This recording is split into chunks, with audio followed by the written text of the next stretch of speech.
So we finished round one of the Big City versus Little City Nickel Box Challenge Series with Robinhood Coins. And I can't wait to open up these two boxes next.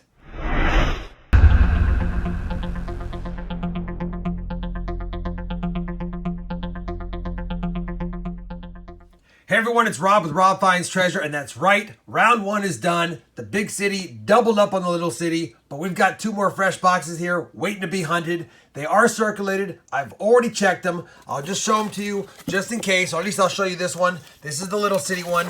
It actually looks a little bit better than the last box. Doesn't mean it's going to be better, but I want it to be better because we need it to have a good showing. Would love to see some silver war nickels, as both boxes last round did not produce any silvers. We squeezed the Buffalo out of the Dallas Bank, so I'm hoping that this Wells Fargo branch gives me a good box. Plus, it's the brother box of the third box over there on the floor. You know the rules. You need to leave a comment on this video. That way you're eligible to participate in the giveaway that Robinhood Coins will be doing after this video within 3 to 5 days. Remember, you got to be subscribed to both my channel and his channel in order to claim the prize. And of course, all the rules for the contest and giveaway will be on his channel, as I'm merely just passing on the information and performing the hunts. That being said, time for me to perform the hunt. So, we're going to kick it off with Waco once again. Box 2, let's go. Roll number 3 of the small city box, and guess what? It was an ender. It was facing me reverse. I thought it looked old, but you never could be certain. And sure enough, it's a 1948 out of Philly. First find of the box. Roll 6, another 40s nickel. 1940 on the nose out of Denver. And I will point out, we actually found our first 2009 of the small city banks out of Denver. Roll 10, third 40s nickel of the box. And this one is a worn 1941 out of Philly. Same roll. Another 1940s nickel. 1940, San Francisco. Roll 13. Another 40s nickel, and this one is a 1941 Philadelphia. Stacking up the finds pretty early on for the small city. Well, roll 21 is going to yield a great find, only because I already looked at it. Because I normally don't film my 50s finds. I just set them up there. This is a 1955, and it's a 55 Philadelphia, and it is a semi-key date. 1955 Philadelphia, and normally when I find these, they're completely trashed. It's good to see one at least in respectable condition in the box. Roll number 29, we've got a 1948 out of Denver, and I believe, could be wrong, could just be a 64. Nope, 57. And that one's out of Denver as well. I saw the mint mark on the back. Roll 35 is going to give us a surprise. It's back here somewhere. I just laid the roll out. There it is. It's right here.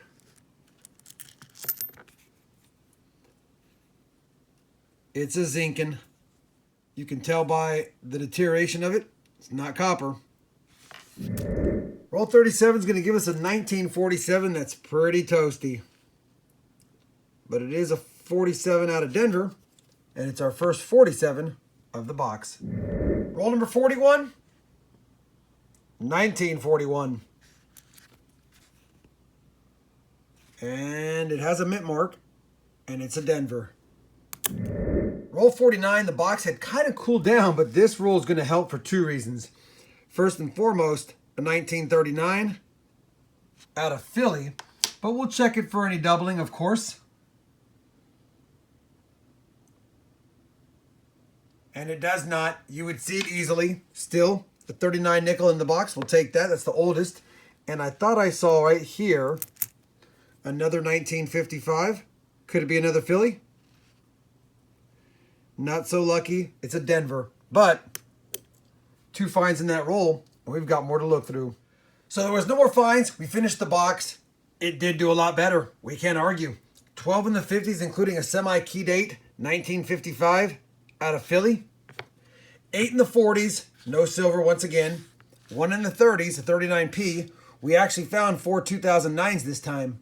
On top of that, I pulled out a couple of decent older nickels. They're not perfect, but the fields are relatively free, and I'll probably roll them up. At the end of the day, it did score a lot more points than last time, and it posted a challenge at least for box 2 from the big city. I'll get them in the score sheet, but we'll give you a surprise at the end when we figure out how many points is in this box next. We're on roll number 3 of my box, and we've got our first find. It's a 1940 out of Philly. I'll take it. Gets us on the board. Now let's find a bunch more. Roll number 12. We've got our second find of the box near the end of the roll. It's a 1947 out of Philadelphia. Roll 20, the last coin in the roll. I knew by the back it looked old, but I wasn't certain. And sure enough, it's a 1947 Philadelphia. Roll 25, and I missed the edge. This one snuck up on me. Take a look at this. I saw the color, saw the S mint mark. 1944 S, silver war nickel in the box. I should have noticed it, but we've got a lot of dirty ones in this box. I'll show you one I just grabbed out up here in the same roll. So I checked that one, saw that it wasn't a silver, didn't even think about this one. Sure enough, we've got a silver war nickel in the box. Good to see some silver. It's been a bit for me, and that makes me happy. Plus, we're only halfway through. Very next roll, guys, and I already looked. Normally, I don't fill my 50s finds, but it's a 51. I flipped it, and sure enough, it's a 1951S. 1951S is a semi-key date. Less than 8 million minted, I believe. I know it's under 10, but it might be under 8. I'll take it. It's not in completely trashy shape either. That's a good find. Same roll, box is starting to heat up. That's a 1942. Obviously, half the 42 year was silver. The other half wasn't. This does not have the silver look. And it is not. If it was silver, it'd have a big mint mark above the Monticello building on the back. And it's not even a Denver. Had it been a Denver, I could have checked the 1942 for the D over horizontal D, repunched mint mark. But it's just a Philadelphia one. Still, good seeing another 40s nickel in the box right next to a 51S and near a silver. Roll number 40 of the box. Got another 40s nickel. Another 1947 out of Philly. Roll 41. Just grabbed a 52 Denver. And yet another 1947 out of Philly. Roll 42. And we did it again. Sliding them down and I see a buffalo. Does it have a mint mark? I don't think it does. Does it have a date? We might be able to grab a date off this one. I think it's a 1917. Could be wrong. I'll have to do a little closer examination on this guy and see if I can get a date. I think I can get one without nic-a-dating it. I'll let you know. So unfortunately, I've been scrutinizing this guy and I can't catch any angle that shows a date. It's definitely a Philadelphia mint. So it's not really going to be a key date or a semi-key date since it's out of Philadelphia. So the best thing to do is to go ahead and nic-a-date it anyway. And we should be able to get a date off this since there is some decent detail on the obverse. Let me go ahead and nic-a-date it and get you a date.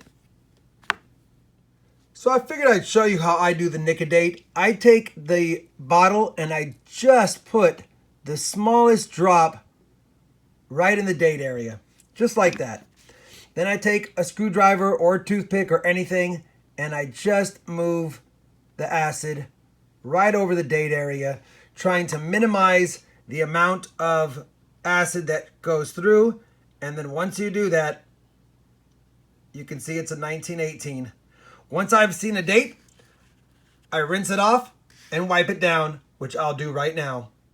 Now that I've nic-a-dated it, you can see that I've kept the nic-a-date relatively contained within that date area so that I don't completely obliterate the value of the coin, although it is now technically been altered. So it's only going to be about 10 to 20% the value. A 1918 Philadelphia minted buffalo is not that rare whatsoever. About 32 million struck.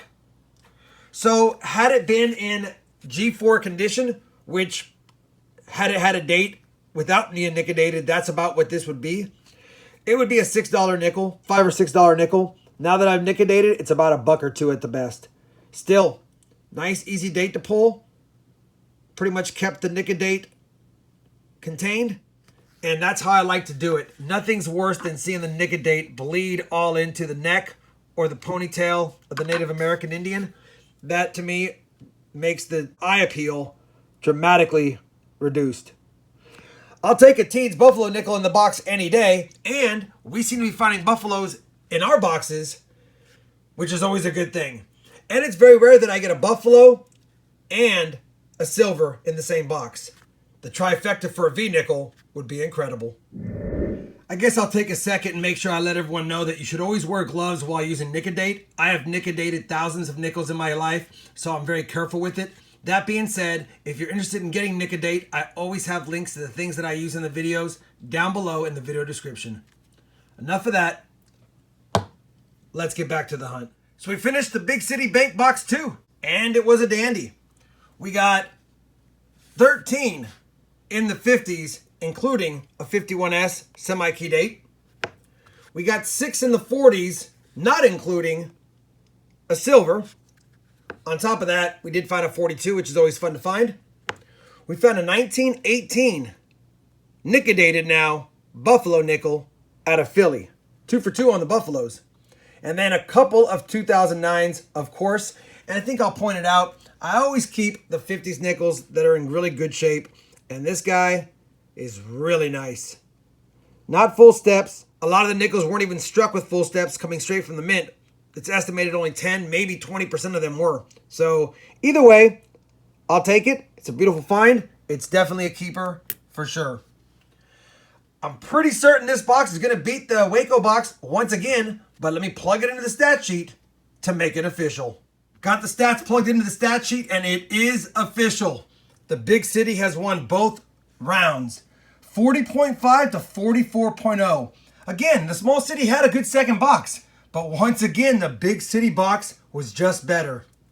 So, after 2 rounds, Big City averaging 42.8, small city averaging 30.3, and more importantly, no silver, buffaloes, or V-nickels in the first 2 boxes, although we have found 2 buffaloes and a silver in the 2 boxes for the Big City. I don't want to say who's better yet. We've got another box. Anyone can have a huge box at any time. You never know what's going to happen. That being said, remember what to do at the end of this video, or at least in this video. Be sure to leave a comment down below. Robinhood Coins will be conducting the giveaway for either a barber or a walker after the second round. So don't miss out. That pretty much does it for round 2, guys. Hopefully you're enjoying this nickel box city battle series put on by Robinhood Coins. If you are, I'd appreciate a thumbs up. And as always, everyone, happy hunting, and thanks for watching.